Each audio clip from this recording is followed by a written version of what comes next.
Okay. Let's see if this works.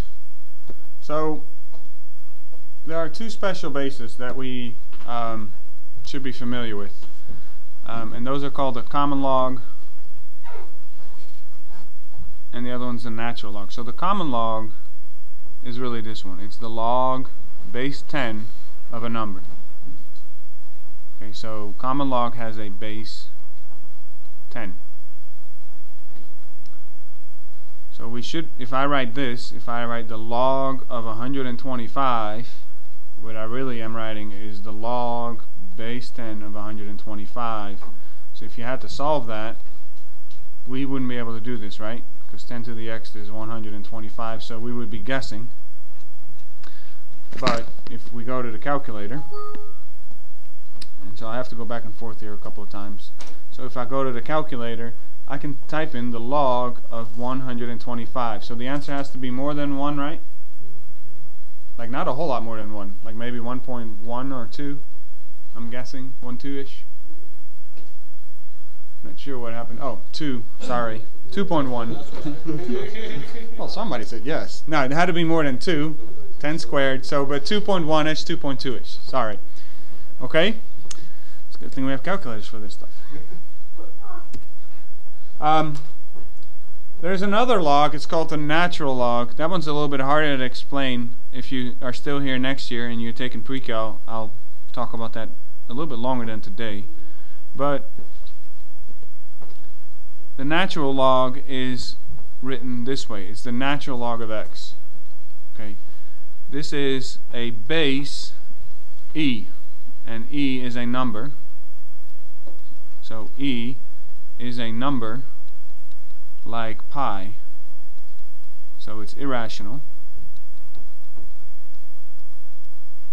Except this one is worth about 2.72-ish. Okay, so the natural log of x could be written as the log based e of x, which we usually don't do. So if I wanted to find out the natural log of 9, I'm really asking for the log based e of 9. Well, your calculator has that button in it. So I'm going to go back to the calculator. So 9. So what's our guess? If 2.7, so that's close to 3, right? So this answer should be close to 2. Like 3 squared would be 9. This is 2.7. So 2.7 squared is probably not quite 9. So maybe a little bit more than 3. Does that make sense? What I'm trying to tell you there? Okay. So we'll see. Maybe I can do math correctly on that one. So natural log of 9, which is 2.197 blah blah blah. Okay? So you have a calculator that allows you to find certain logs. It's very limited what it allows you to find. Okay. So when you rewrite these, keep in mind that we have specific bases. So here, we've done this before, you don't have to write this. You don't write this as log base 10 of 1,000 equals 3. That's not how we would write this. If you want a log base 10, you can just write log of 1,000 is 3. It's understood that the 10 is there. So here, it would just be the log of 100,000 is equal to 5. So don't use the base when you see these expressions anymore. Just write it without the base. So here 10 would be the base, so your x is your exponent. So if you don't know what number goes on here to give you a million, calculator could tell you. It should be what do you need for a million? How many zeros? 6. So this should be x is 6, right? Which you could check on the calculator. Okay? So if you go backwards, what base am I always using now? So the base for all of these will be, what's the base for the log? It's 10, right? The log is 10. So this is 10 to the power of 1 is 10. So there's the first one. this one here would be 10 to the exponent of 9, and then you get a 1 with 9 zeros behind it, so that's a billion. That's as big as I can say pretty much. This one is 10 to the negative third is 1 over 1,000, and this one is 10 to the power of 4 is x. So you could also solve with these, because that means that x should be 10,000. Are we okay with this one? So you did this with all sorts of bases, so it's not new. You just have to now get used to, hey, if you don't see the base, the log, and it just says log, the base is 10. So how does that look for these? Well, you don't have to write log e of x. You can just write ln. Ln x is supposed to equal not e to the third equals 3. This is an exponent, right? Keep in mind that a log is asking you to find the exponent. So the exponent is your answer. So here, the natural log of y is supposed to come out as 5.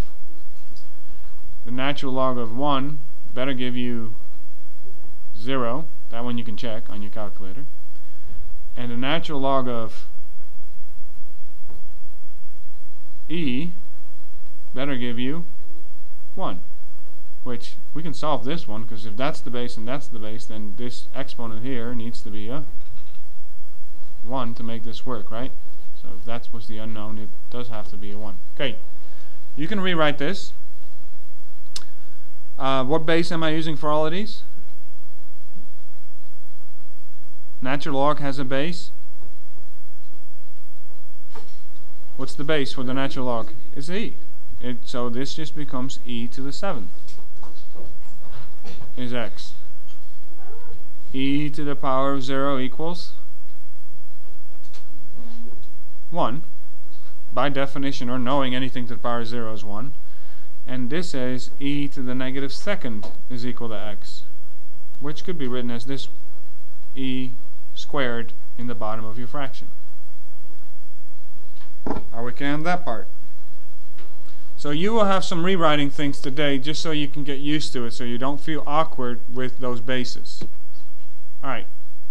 I also think we ought to be able to write or graph logs without having to go through these inverses all the time, like you did on your homework. You don't have this one on there, so you're going to add this. Okay? And so I'll try to talk my way through it. So, are we okay with writing y equals log 4 of x? Yes? Okay.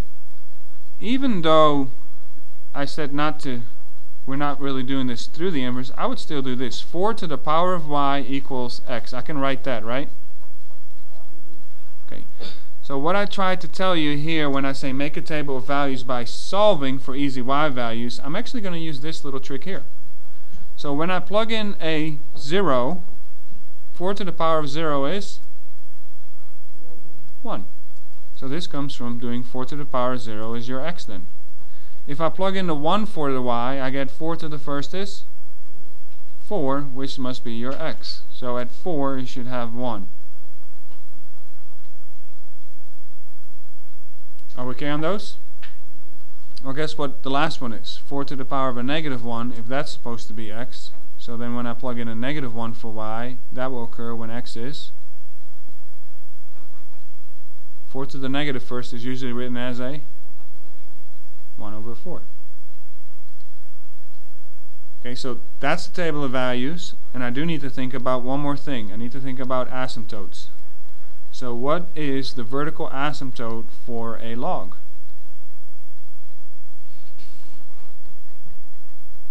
X equals what x value will you not be able to use at all? 0. Okay, so mark your asymptote. I know 1 over 4 for x is a little awkward, but you can, that's pretty close. At 1 you should get 0, and then 1, 2, 3, 4 will give you 1. And then this is why the asymptote is important.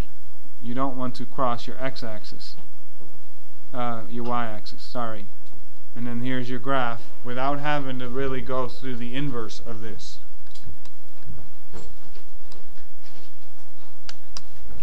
Are we okay with this? Okay, so when you just grab a log, I would still use the definition a little bit because it's easier to do 4 to some power than to figure out what the log is. It's just a little more awkward to work with. So I would use the y values and then find the x values that I would get if I had that y value. And that's really how I would graph a log. And that's not the only way, so if you have a better way that works for you, you're welcome to use it. But if this is the first time you're looking at it, try looking at it from this perspective. Okay?